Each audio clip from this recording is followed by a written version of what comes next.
Happy Saturday, YouTube. Happy Saturday, YouTube. Best day of the week, other than Friday night, which is the furthest thing from Monday and more work. So, what's better?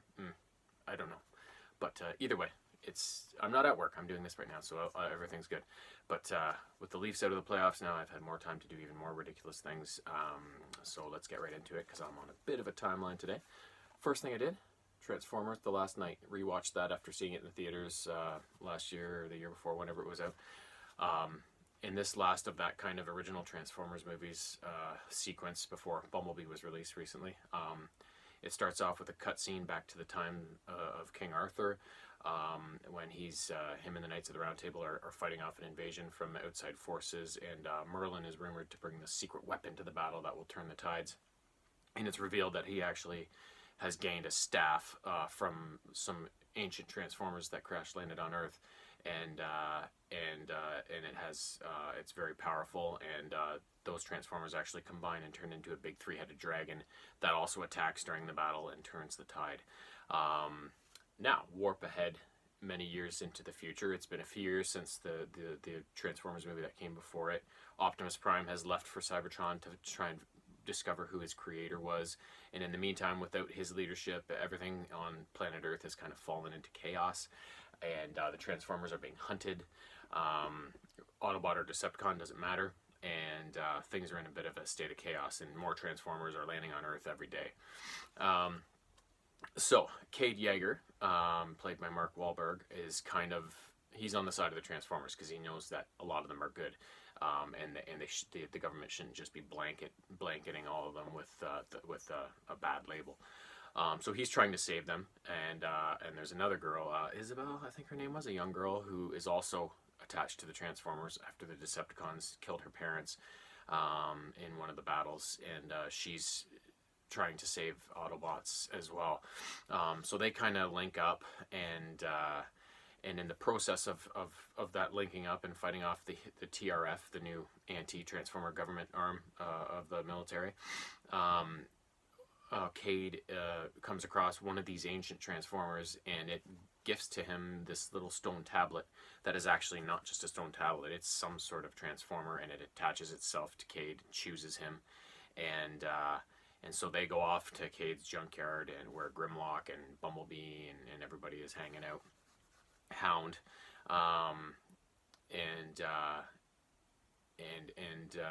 but they're tracked by the government. So soon, the TRF and the Decepticons are coming after them as they form a partnership, because they know that Cade has this device on him now, and it's very valuable and important.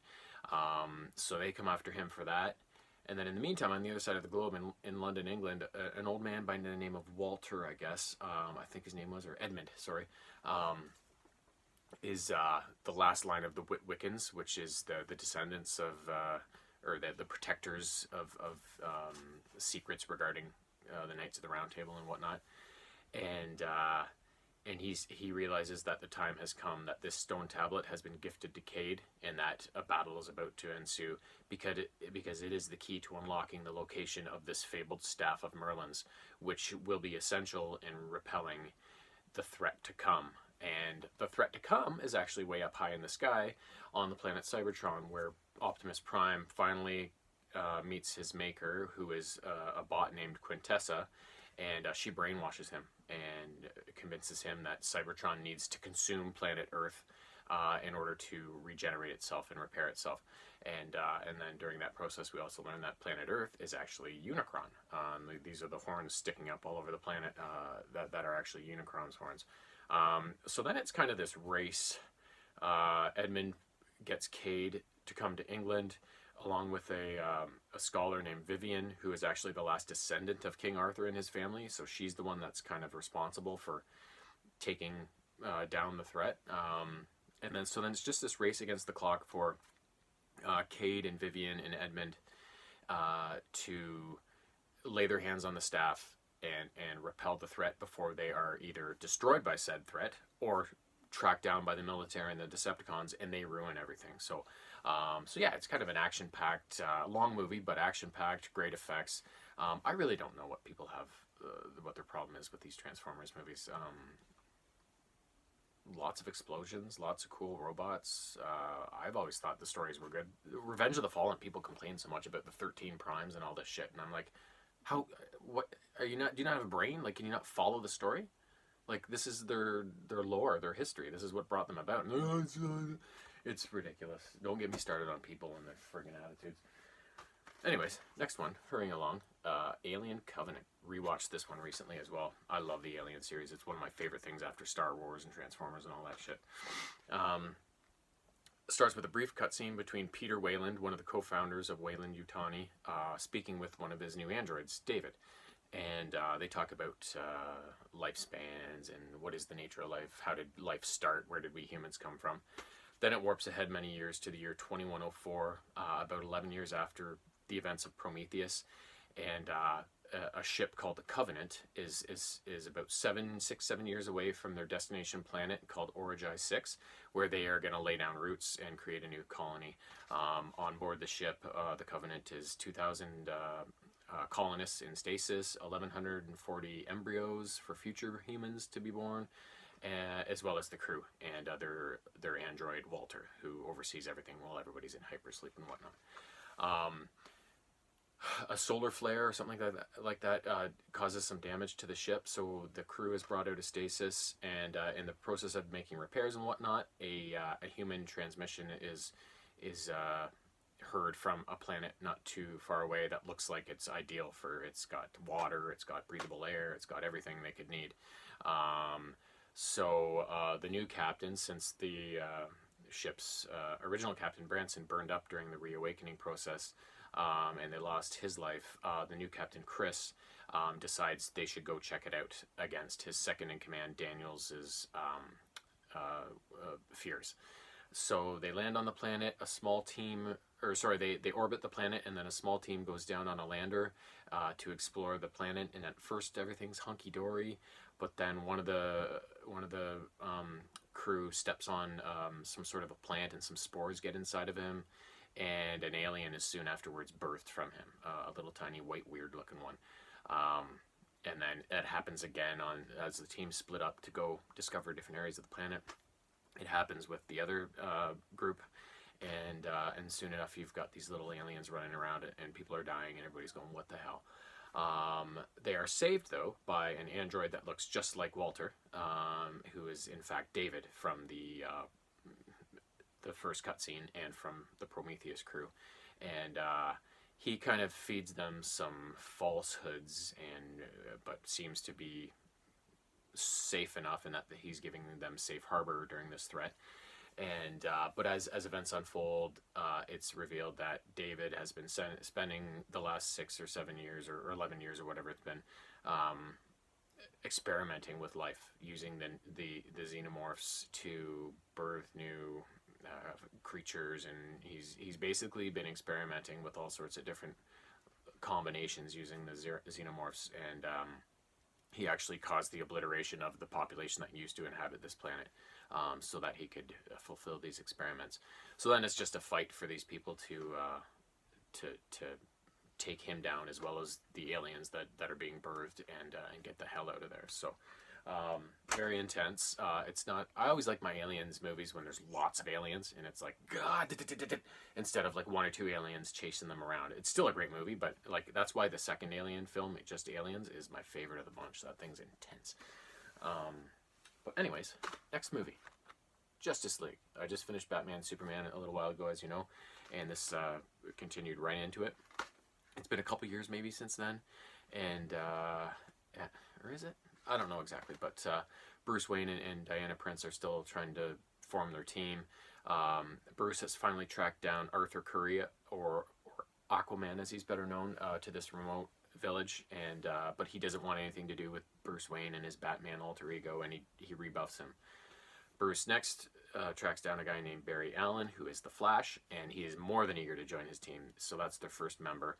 And then Bruce has tasked Diana with tracking down is it Vincent, who is known as the Cyborg. He was a high school kid who was, or I'm not sure, high school or university, whatever, a young man who was thought to have perished in an accident, but his father actually was a scientist and experimented on him and kind of kept him alive and with machine parts and stuff. So that's why he becomes known as Cyborg. The threat that Bruce worries about finally reveals itself. An ancient demon named Steppenwolf, who was brought to be subdued eons ago, and he has awakened. He's broke his chains, and he's on the lookout for these 3 mother boxes, which contain, when united, make a weapon called the Unity, which will help him reshape Earth into whatever demonic landscape he wants it to. So he goes to Themyscira and attacks Diana's Amazon sisters, obtains the first box there, and then he goes to Atlantis next and attains the second box there, and that convinces Aquaman that, okay, maybe there is a threat, maybe I should join up with these guys. So then Aquaman's on board. But Bruce Wayne, not thinking that'll be enough, the 4 of them, or the 5 of them, sorry, that he thinks they should use the last mother box to try and reanimate Superman and bring him back to life, as he thinks that's the only way they can do it. Against Wonder Woman's better judgment, Bruce Wayne goes ahead with it, and at first it goes horribly awry. Superman's very confused and disoriented upon waking, and he attacks Bruce Wayne until Lois Lane kind of calms him down, takes him back to Smallville, and he chills out for a while, and eventually he regains his wits, and he's like, yep, let's do this. And then it's just kind of this battle between the Justice League and Steppenwolf and the little demon flyer guys over the last mother box, and that's how it goes. Good movie. I don't know what people's problems with this shit is. I get long. All the good movies now seem to be long, and I'm not sure they have to be as long as they are. Not that I'm complaining, but sometimes they can get a bit slow. So, I don't know. There's that. But that's the only thing I could ever complain about. They're all really good. Next thing, I read Ant-Man, Natural Enemy, one of the latest Marvel books that expands on that universe. To set this one up, Scott Lang and his daughter Cassie have moved to the Upper East Side of New York City. She's attending a new high school. He just wants to be a good dad, put his criminal past behind him, and help save the world when the need calls by moonlighting as Ant-Man. However, the FBI shows up one day and says, your family's in danger. An old criminal confederate of yours, Willie Dugan, has escaped prison, and a couple of his old cronies have shown up dead, presumably at Willie Dugan's hands. Scott downplays the threat and doesn't believe it, but they put federal agents to protect him and Cassie and his ex-wife Peggy out on the West Coast until the threat is over. So everything's fine at first. Scott even manages to catch a date with a hot girl named Jennifer that lives in his neighborhood while being trailed by an agent. But his worst fears are realized one day when Cassie is kidnapped right outside her high school and her agent is shot. Soon afterwards, Scott is contacted by Willie Dugan, told to meet him somewhere in upstate New York, and so they can make a deal. When he shows up eventually, though, he finds Willie Dugan and his cronies dead. Cassie tied to a chair with a blindfold on, and suddenly somebody attacks him when he's in his small Ant-Man form and disables his suit, and he doesn't see who it is, and then they leave. So now it's a whole new mystery. It wasn't Willie Dugan that did this, but at least he's dead. But who's this new mysterious attacker? So from that point onwards, it's just it's kind of a bit of a sleuthing detective kind of thing about how does the rest of this adventure unfold? How does Scott identify this person, and is he able to deal with them and keep his family safe? And so yeah, it was a very short book, but super fast read. Great action, great humor. Tony Stark's involved in it a little bit, but for the most part, it's just Ant-Man. And it's another good Marvel read. I love it. I love that they're expanding on all these franchises I enjoy so much.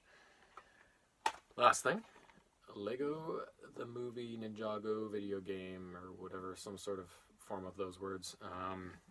The movie was ridiculous. The Lego Ninjago crew are, once again, Lord Garmadon's trying to take over Ninjago City, and unleashes the ultimate weapon, which is this cat named Meowthra who destroys Lego City, and or Ninjago City, I mean, and then so then the ninjas with their Master Wu go on a quest for the ultimate weapon, which they need to defeat Meowthra.